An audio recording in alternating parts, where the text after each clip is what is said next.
Consider three charges Q1 and Q2 Q3, Q1 Q2 and Q3, तीन charges consider करो placed on a vertex of an equilateral triangle of side L.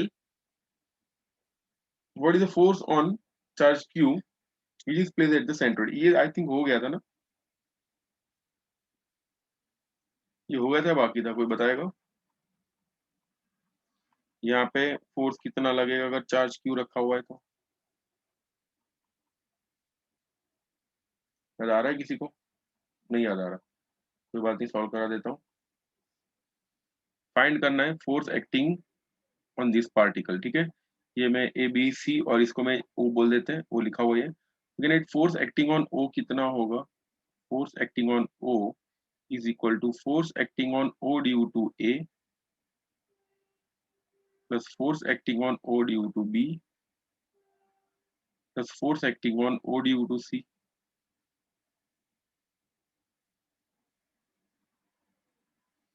चलो force acting on O due to A कितना होगा? It will be K charge kept at O, charge kept at A, bracket में position vector of O minus position vector of A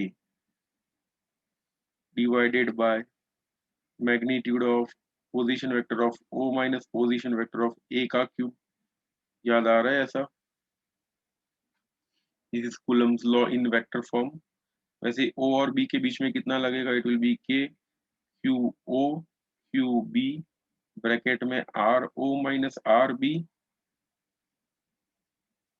divided by magnitude of R O minus R B का cube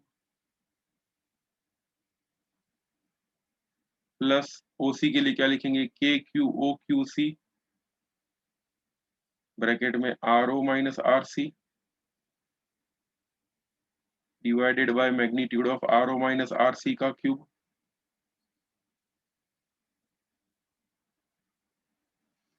okay, ये लिखा मैंने scalar form में। That will give, ध्यान देना, सब में से क्यू ओ कॉमन निकल जाएगा बाहर, ठीक है। Q O and Q O ये कॉमन है, सब में से बाहर निकलेगा। के भी सब में से बाहर निकलेगा और Q A Q B Q C भी बाहर निकलेगा। क्यों? बिकॉज तीनों के तीन चार्ज सेम है, लिखा हुआ है ना, Q1 Q2 की Q3 each equal to Q, तो सबका चार्ज क्यू है, इक्वल है, तो बाहर निकलेगा। और एक चीज भी बाहर निकलेगी, वो ये है, डिनोमिनेटर सारे के सारे। क्यों? Because R O minus R A का magnitude, R O minus R A का मैग्नीट्यूड यानी ये वाला डिस्टेंस, ठीक है, दिस डिस्टेंस। ये डिस्टेंस देखो, या फिर ये वाला डिस्टेंस, या फिर ये वाला डिस्टेंस, ठीक है, तीनों के तीन डिस्टेंस सेम है, ठीक है। So all of the three distances are equal.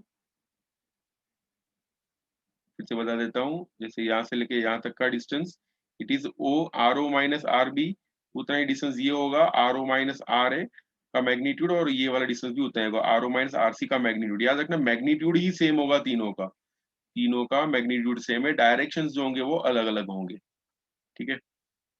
तो निकाल देते हैं सबको बाहर। क्या क्या बाहर निकलेगा? के बाहर निकलेगा, क्यू ओ बाहर निकलेगा, Q A Q B Q C तीनों सेम है, वो बाहर निकलेगा, that is just Q divided by R O minus R A का मैग्नीट्यूड लिखो, या फिर बी का लिखो, या सी का लिखो, तीनों के तीन सेम है। अंदर क्या बचेगा ब्रैकेट में? R O minus R A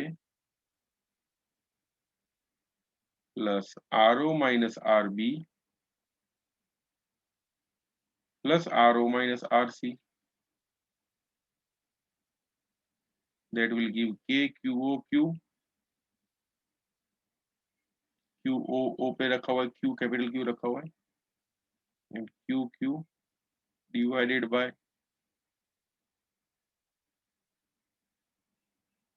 bracket में R O minus R A का मैग्नीट्यूड का क्यूब, और यहाँ पे ऐसा बचेगा, it will be 3 times R O minus R A plus R B plus R C. याद करो, आप लोगों ने 10th स्टैंडर्ड में पढ़ा था कि अगर मैं इसका कोऑर्डिनेट ए का कोऑर्डिनेट प्लस बी का कोऑर्डिनेट प्लस सी का कोऑर्डिनेट डिवाइडेड बाय 3 करूँ तो सेंट्रोइड का कोऑर्डिनेट मिलता है, याद है सबको? Coordinate of A plus B plus C, coordinate of A plus coordinate of B plus coordinate of C divided by 3 करें तो सेंट्रोइड का कोऑर्डिनेट मिलता है, सेंट्रोइड यानी आरओ मिलता है। Therefore we can write R A plus R B plus R C is equal to 3 times R O. तो यहाँ पे R A plus R B plus R C is 3 times R O, इसलिए यहाँ पे मैं लिख दूंगा this will be K Q Q divided by R O minus R A का क्यूब, अंदर बचेगा 3 R O minus 3 R O यानी 0 हो जाएगा। Therefore force acting on O, centroid पे जो रखा हुआ है चार्ज, उसके ऊपर 0 जितना फोर्स लगेगा। ठीक है, there is no force acting on that charge. ठीक है,